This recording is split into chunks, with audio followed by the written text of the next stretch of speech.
Hi folks, it's Andy. I hope you're having a fantastic day. Welcome to this week's Kendo Rant. Hopefully this week the sound is better than it was last week, and we've got questions on the screen, one of these sides. I'm not sure because it flips it around. But yeah, we should have plenty of questions for you today. We've got some great ones today, actually. I'm really looking forward to getting through these. Before I do, don't forget you can get to the Teespring store, get yourself one of these fantastic t-shirts. We've got a few different designs. They're just there to support the channel, really. That's one way you can do it. There's links probably below the video. Yeah, check it out. And of course, you know the real way to support the channel. We'll talk about that somewhere later in the video. It's a mystery as to where, so you'll have to sit and watch it all. So, first question: were you living in Japan when Team Japan lost to the USA in the 2006 World Championships? I actually was, but was brand new to Kendo and didn't think I was even aware of the WKC at that time. If so, what was the reaction in the Japanese Kendo community? I'm sure there were all kinds of reactions, but I'm curious if there was any kind of general consensus about the match or reasons for the loss. Thanks, and P.S. I love the Fukubukuro. It was awesome. Great, thank you very much. So, back in 2006 at the World Kendo Championships in Taiwan, the Japanese national team suffered a shock defeat to the hands of the USA, who were fantastic. It was a really brilliant Shiai. I've been back and watched that video so many times. It really was an amazing thing. I wasn't living in Japan at that time. I moved to Japan in 2009. I think 2009. Yeah, that's right. So yeah, I wasn't living there then. I was at the World Championships in 2006, though. It was my first competition in the World Championships, and I was in the arena when that shock moment occurred, and it was very strange. It was very strange. And I did obviously, visit Japan afterwards, and I lived in Japan, although I lived in Japan much later than that, much later than the 2006 World Championships. It was still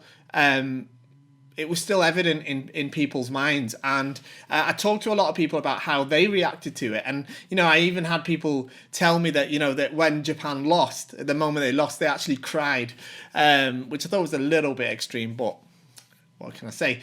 Though I know there was a lot of news reports and stuff at the time saying that trying to blame the referees, or that the that it wasn't fair and stuff like that, that the US team were awarded points that weren't really points and stuff. And look, as actually someone who I respect very, very much and was actually participating in that specific Shiai told me many years later, it's fine them saying that, but there's plenty of times when that happens the other way around, when the Japanese team. I'd never say that the referees are biased in any way whatsoever, but it's not that sort of thing. But there are times when the Japanese team receive points that aren't necessarily always meeting the criteria of Yuko Datotsu. It happens to all of us, right? So complaining about that's kind of weak. So yeah, it was a very, very strange thing. I'm glad you liked the Fukubukuro. The Fukubukuro was something we were doing until the end of last month, where it was like a lucky bundle where it was a certain price and you got double the value of that in various items. It was super, super popular, and thank you everybody who bought that. So yeah, my phone's going off, so sorry if that's picked up on the microphone. Next question. In fact, before I get into the next question, I did want to say this at the start of the video.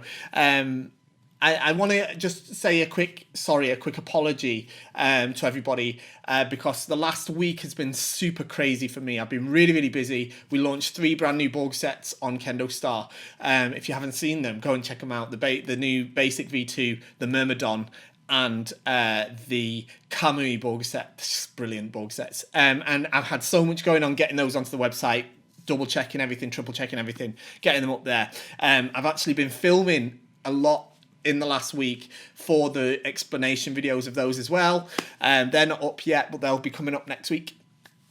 So I've had an awful lot on with that and a lot of other stuff as well. So I'm really sorry I haven't been able to get the usual amount of content that I would normally put up sort of out in the community, whether it's blog posts or videos and stuff. I've got like loads of ideas for new videos that I want to do.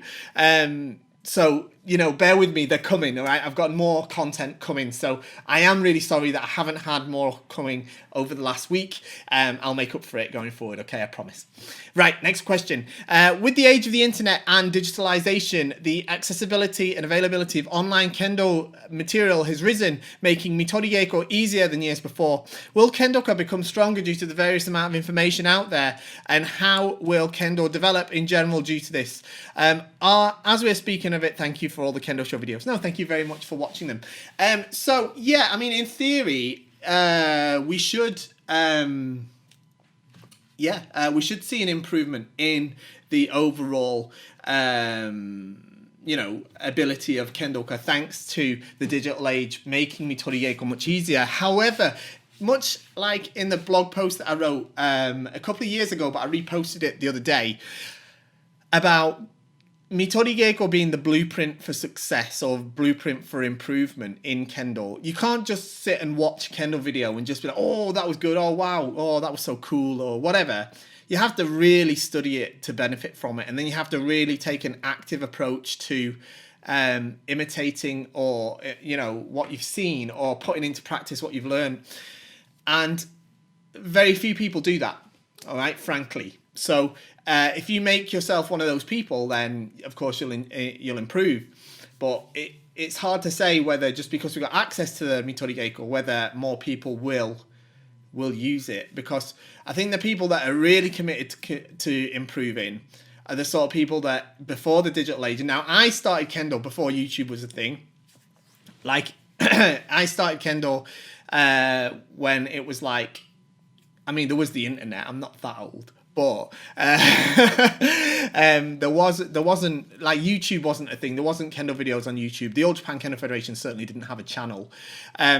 So I had to try and order VHS videos from the All Japan Kendo Federation, and then a little bit later, quite quickly afterwards, actually, after I started Kendo, DVDs from the All Japan Kendo Federation, and that was what I did, and that's how I got on hold of my material to do my mitori-geiko. So I think before the ease of access of that sort of thing, I think the people that were really committed to doing it, the people that really will go above and beyond to improve from the mitori-geiko, were the sort of people that would have done that anyway. So I'm not sure how much of an impact it will actually make. We'll have to wait and see. Next one. Hi Andy, which type of Kendo keikogi do you prefer? Synthetic or traditional cotton? Right. Well, it depends. It depends. For the most part, actually, though, I prefer synthetic. I wear synthetic almost exclusively, especially for practice, just because it's so much easier to wash. Like the current Blue Gaia Kendogi is just amazing. I've got a couple of the previous model as well, and it's brilliant. I like that, and the Hakama as well, just because it's just so much easier to wear. It's lighter. I can just wash it in the washing machine. It's just, and it dries quickly. I love my Kioi set though. I do have a Kioi cotton set. It's a single layer set. I'm not big on double layer heavy stuff personally. I used to back in the day, but these days I'm not so much. I prefer a single layer lightweight one. Having said that, the double ones do look really nice, but I do tend to wear a single layer when I'm, like a cotton one, like the Kioi, when I'm presenting myself at an event or like a grading or in a Shiai. I don't wear synthetic ones in Shiai. They're not for that. They're for practice. For Shiai, you should wear a cotton one, especially if you're sort of in a Dan grade. If you're a beginner, it's not too bad. But if you're a Dan grade, you should be wearing. You shouldn't really be wearing the synthetic uniforms for the Shiai. Next one, do Gyakudo, do or Gyakudo, which do you like more? I like them both, depends. Probably better at Gyakudo. I'm quite good at Gyakudo actually, if I do say so myself. It's one of my Tokuiwaza, I'd say. I used to score it a lot in Shiai, not so much recently, but it's only because I've sort of moved away from that kind of Kendo, but yeah, but I really, having said that, recently I've really started like enjoying doing men nuki do as well, which is regular do. So I like them both the same. Next one. Okay, hi Andy. Couple of questions for you this time on Kendo. I'm not sure. I'm glad it's on Kendo. If you ask me about something else, I can't tell you about it. I'm not sure if this was asked previously, but when going up against Jodan Kendoka, which part of the bogu do I go for ippon? Essentially the same, except you also are able to strike the left kote. They're stood like this, right? So you're allowed to attack this kote, but it doesn't mean you only attack this kote. What a lot of people do when they're not used to going against Jodan is so that they know they're allowed to attack this kote, and all of a sudden that's the only thing they attack. And lots of Jodan, especially like not so good Jodan players, of which there are a lot, really like good Jodan players are really rare. They're really rare. And yeah, because of that, they're used to people just attacking this. So what happens is there's this sort of cycle where the person who's not experienced against fighting Jodan attacks the sort of mediocre Jodan players left kote, who's always getting attacked at the left kote, and they've got some way of dealing with it, whether it's some kind of nuki men or some kind of defense for it. So don't exclusively attack the left kote. You can attack it, but don't exclusively attack the left kote. You want to attack like well, you can attack all of the ippon, all of the areas. I actually have most success against Jodan players attacking men, regular men, rather than attacking kote. Nidan waza works quite well. I'll do a video at some point about how to play against Jodan. It's not a massive specialist subject of mine, to be honest, but I do know the theory of it, let's say. Okay, next part of your question is another question. Can a Jodan Kendo practitioner strike Do and Gyakudo? It's probably super rare because I hardly see any Do strikes for Jodan players. I was wondering if it exists. Yeah, it exists, and I've seen a couple of really high-level players do it quite often. There was a very, very famous Jodan Kendo player, part of the Japanese national team, who often attacked Gyakudo from Jodan and often made ippon with it. And that's because what they do is they step through with their right leg. Okay, so their left leg's in front, but when they attack the door, they step through with their right leg. And as they step through, they bring their hands forward, and it looks like they're coming for katate men. The opponent, of course, they have to apply a semi first, and the opponent usually either tries to block the men or lifts their hands up this way.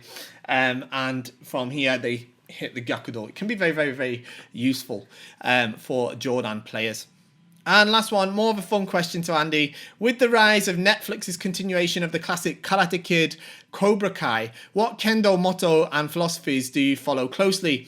Cobra Kai has theirs on their wall as strike first, strike hard, and no mercy. Thanks. Well,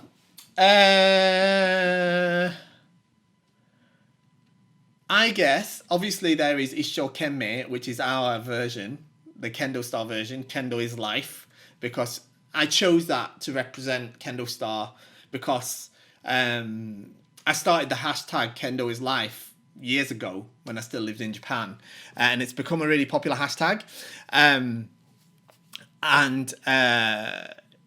Yeah, it's like Kendo is every aspect of life for me, and I'm gonna do another video about this. It's one of the ones I've got in my head, but about how Kendo and life sort of interact with each other and how Kendo helps you in life. But I really do like that. It's a play on words. It's Shokenmei, our version of it, which is on our teniguri, is the Ken is the sword from Kendo, which makes it mean Kendo is life. I also like another favorite of mine is I mean, there's so many great ones, but another favorite of mine is Ken wa kokoro nari, and it's very much similar. It means the sword is the heart, or the sword is the spirit. And it means the same in a way, in that, you know, the way, you know, the your swordsmanship through Kendo affects your character as a person. And I really think that holds true.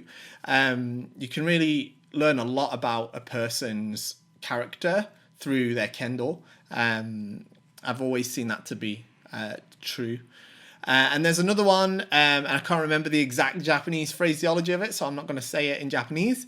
But it's the teacher is the needle and the student is the thread, and that's something that a sensei said to me, a Hanshi sensei said to me at a seminar the day before I took my 6th Dan exam, and it means that the teacher shows the way and the student follows like the thread, and it means that if the needle goes in the wrong direction, the student follows in the wrong direction. And it was coupled with, I saw the same sensei again a couple of months later at the European Championships. He was there as a shimpan from Japan, and he said to me, he said, "Tadashiku oshie nasai yo," make sure you teach people correctly.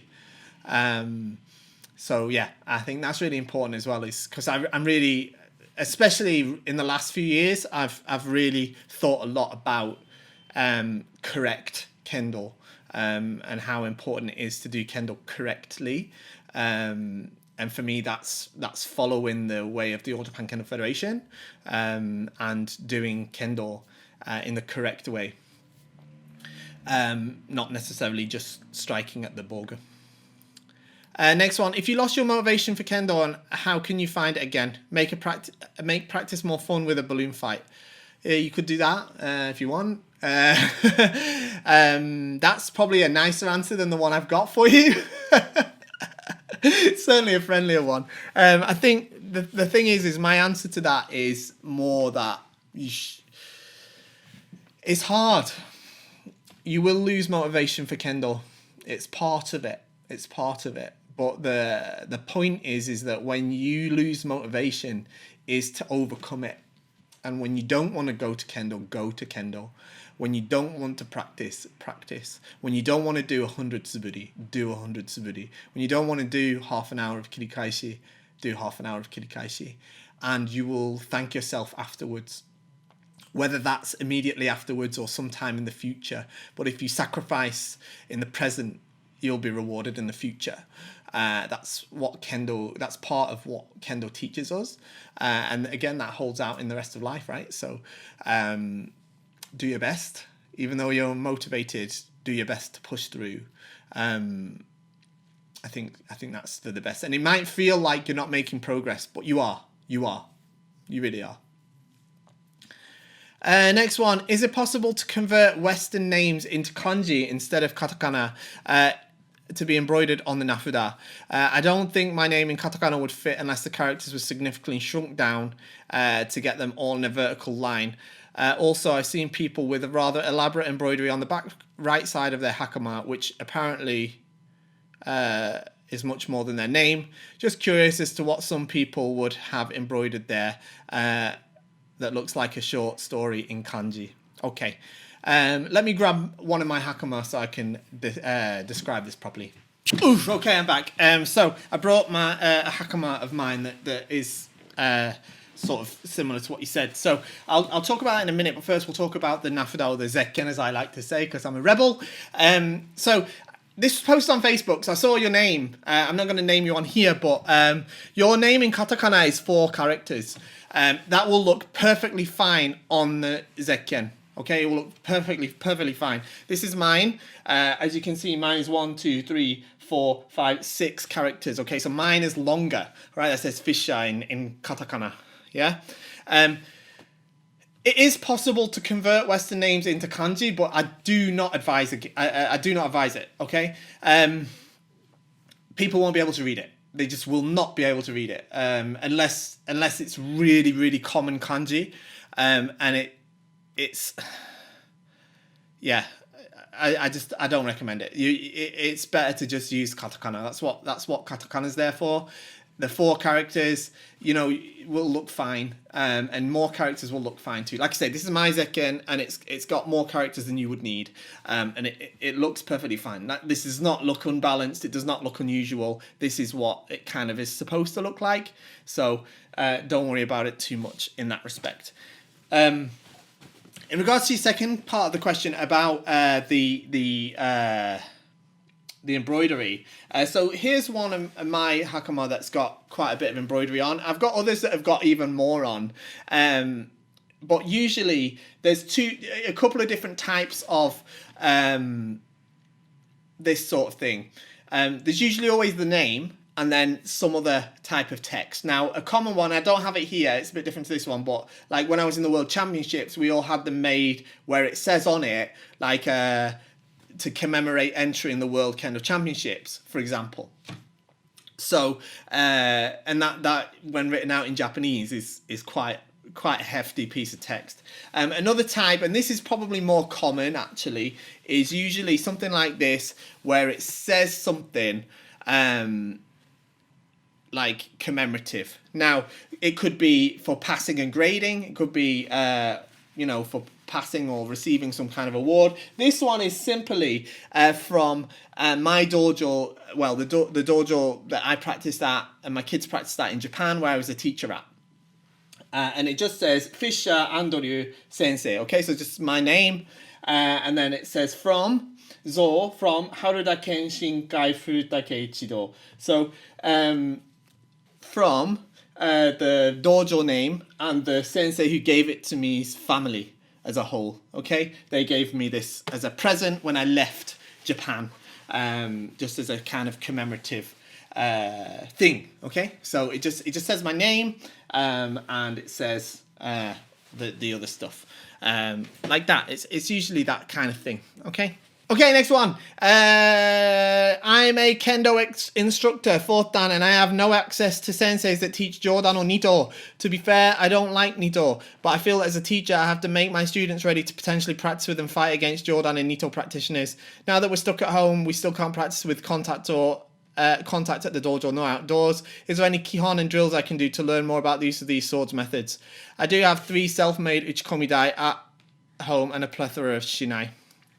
I don't think you're gonna like how I answer this one. If you don't like Nito, don't do it. Right. For the most part, unless you're a teacher of an elite Kendo, a competitive Kendo team, I don't think you have to regularly include how to fight against Jodan and Nito in your curriculum. You're just better off spending the time doing something more beneficial to your students' keiko. It's just such as, it's unlikely that they're going to have to do Shiai or against Jodan all the time, or even practice. And if they have to practice with Jodan or Nito all the time, they'll figure it out. I think you're better just teaching them the concepts of Kendo specifically. Most Jodan players in Japan don't have senseis that teach Jodan. Like, they learn from other senseis, but the senseis they're good at teaching Kendo, regardless of whether it's Jodan or... there's, like, the number of people doing Nito in Japan is minuscule, so, like, you hardly ever run into somebody doing Nito in Japan. It's much more common abroad. So I get that it's potentially something you want to address for your students, but for me, it would be something that I'd introduce as a one-off thing, maybe occasionally, because there's just so much more important practice methods that I could spend the time on. So yeah, I wouldn't worry about it too much. I really wouldn't. I think in terms of, for the sake of your students as a teacher, as it were. That's my take. hello Andy, two related questions. I noticed in Shiai videos that high level dance will be very still, applying their semi, and seem to play a much more mental game. Younger players and lower dans seem to explode and collide with each other right out of the gates. Any thoughts on this? Is it a natural progression, or do you see variations on these throughout different levels? 2, what advice do you have for me just starting to do Jigeiko for the first time? Frankly, I'm terrified I'll just look stupid. Should I try to semi or just come out swinging? Ha, thanks heaps. Okay, so question 1.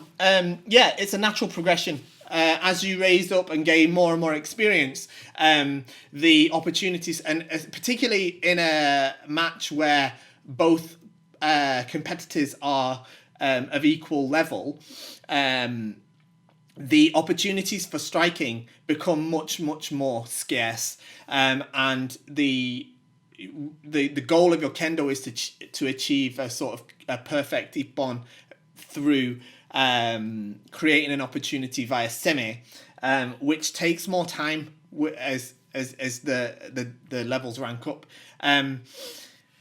So that's part of it.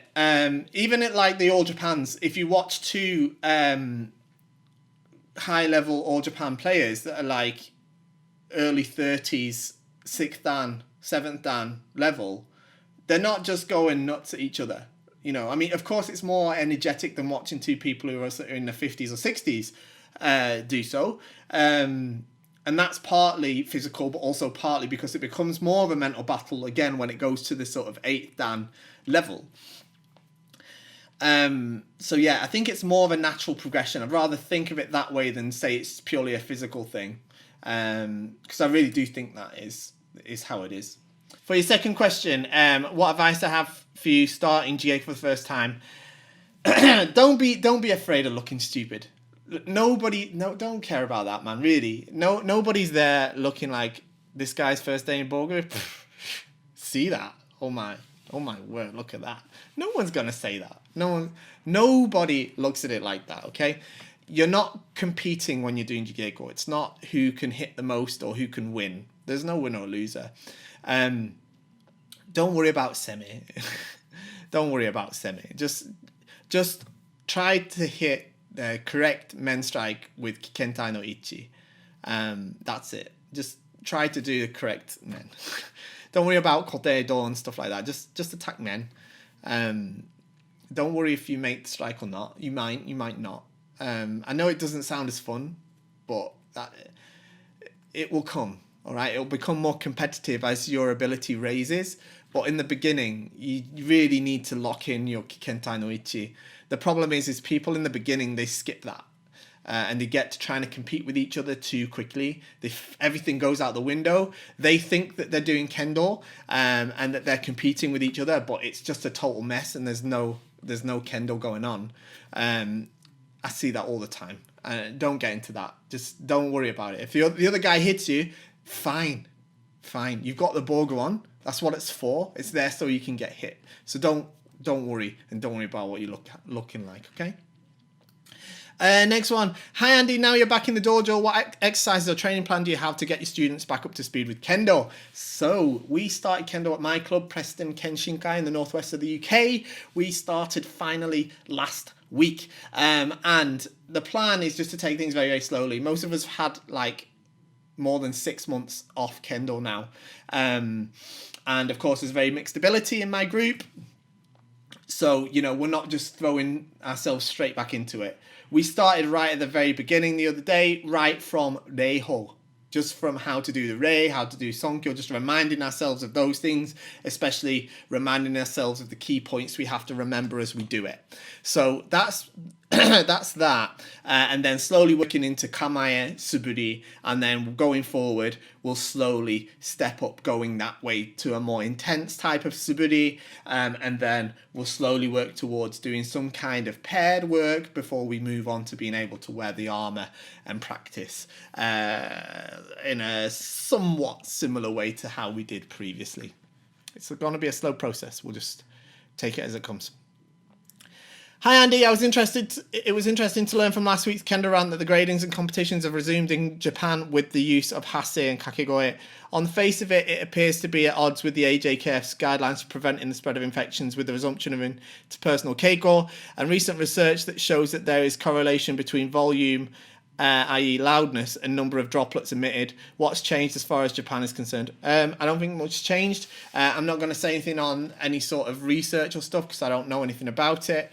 The guidelines for preventing spread of infections was quite a few months ago now. I think the All Japan Kendo Federation is looking to move towards getting back to normal Kendo as soon as they can safely.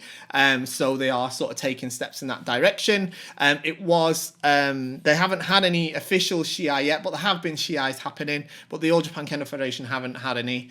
The first gradings happened, like I say, last weekend, I think it was. And for what they've decided as well now is that they don't actually need to wear the shield, just the cloth men mask, as they call it. I think their view is that if they wear the men mask, they can shout at whatever volume and it will still be safe. I don't know if that's true or not, but that appears to be the way they're going with that. I don't know. I think the guidelines that they're putting out in Japan, exclusively for Japan, are evolving as time goes on. I think they are looking, like I say, they removed the requirement for wearing the plastic shields.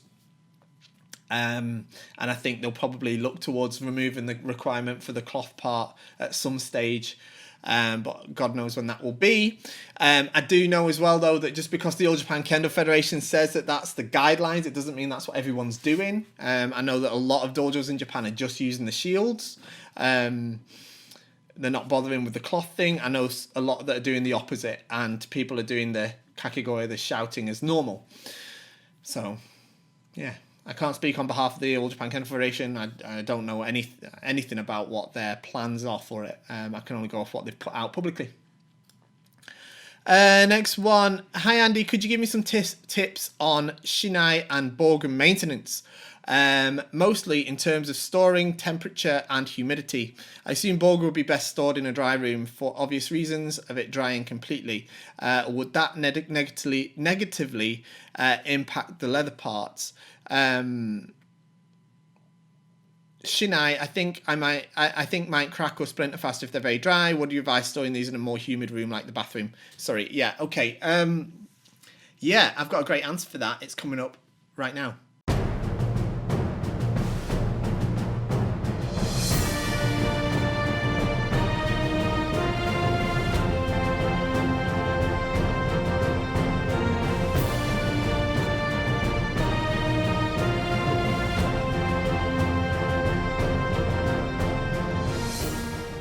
Okay, so I hope you enjoyed the video. Shop at KendoStar, support the channel.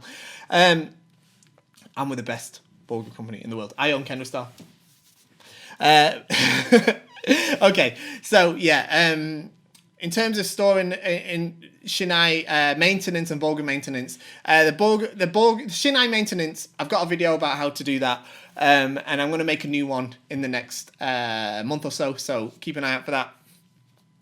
About the Borgu, you need to make sure you take it out of the bag after every practice and do store it in a dry place so that it can dry out completely. That will not negatively impact it at all. For Shiai, I recommend when you buy Shiai, when they're shipped in, if possible, try to buy them a few weeks in advance so that you can keep them in your local climate for a few weeks. And if possible, yeah, store them in a humid area of your house, if possible. If not, don't worry too much, but do give them a coat of oil, and that will keep them from drying out too much. But yes, if they do dry out too much, you're definitely going to find that they splinter or crack. So yeah, you want to watch out for that. Okay, last one. Hi, Andy. I hope I haven't missed the deadline for Kendo RANT. No, you haven't. Have you yet had the opportunity to test any of the available plastic mask shields, including those not for sale on KendoStar's website? In a practice situation. I'd be interested to hear your views on their use in conjunction with the cloth masks practicality relating to fogging, and how long you think it's possible to practice before it becomes too uncomfortable. Appreciate that everyone's response is likely to be different, perhaps something for a specific video. So we haven't started wearing Bulgur at my club yet, so I haven't had a chance to fully practice wearing any of the plastic shields. I'm only interested in using the one that covers your mouth. I've got no interest whatsoever in using the one across my eyes, or the full. No way am I using that full face thing. So yeah, I'll be just using the one that covers my mouth. So yeah, I'm not sure yet how that works. Some of my family in Japan have been using the ones that cover your mouth as well. They've not been using the cloth masks underneath, just been using that, which, like I say, lots of people in Japan are. So it does fog up a little bit, apparently, which they did say was a little bit distracting at first, but they got used to it. It wasn't too much of a big problem. So yeah, I guess it's going to be one of those where different people find it differently, to be honest. I'll try and post some thoughts about it when I've actually had a chance to do it. Hopefully in the next week or two. I'd like to be able to get into my Bulgur next week, but I don't know if that's likely to happen. It might be the week after. We'll see. We'll see how we get on. That's it for today. I hope you enjoyed. Thank you for joining me. Don't forget to get yourself a Kendo t-shirt at the Teespring store. You can get a face mask as well. You can support us by shopping at KendoStar, the best Kendo equipment website in the entire universe, galaxy, and history of existence. That's of course owned by me, so I would say that, but if you don't believe me, check out our ratings. They're the best online. Don't switch off yet. There's a really important announcement I've got for you. It's not an announcement, but it's a piece of information. You need this for your Kendo improvement. I said it last week, I said it the week before, and I think some of you switched off before I said it. It's gonna hinder your Kendo improvement, so I've got to tell you. You have to go underneath the video.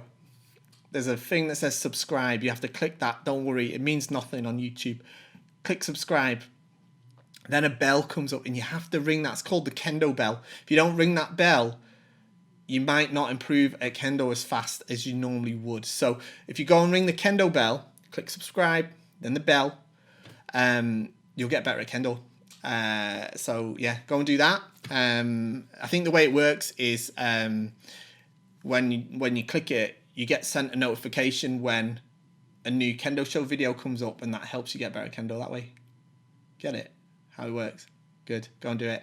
Okay, thanks for joining me. See you all next time. Thanks a lot. Bye-bye.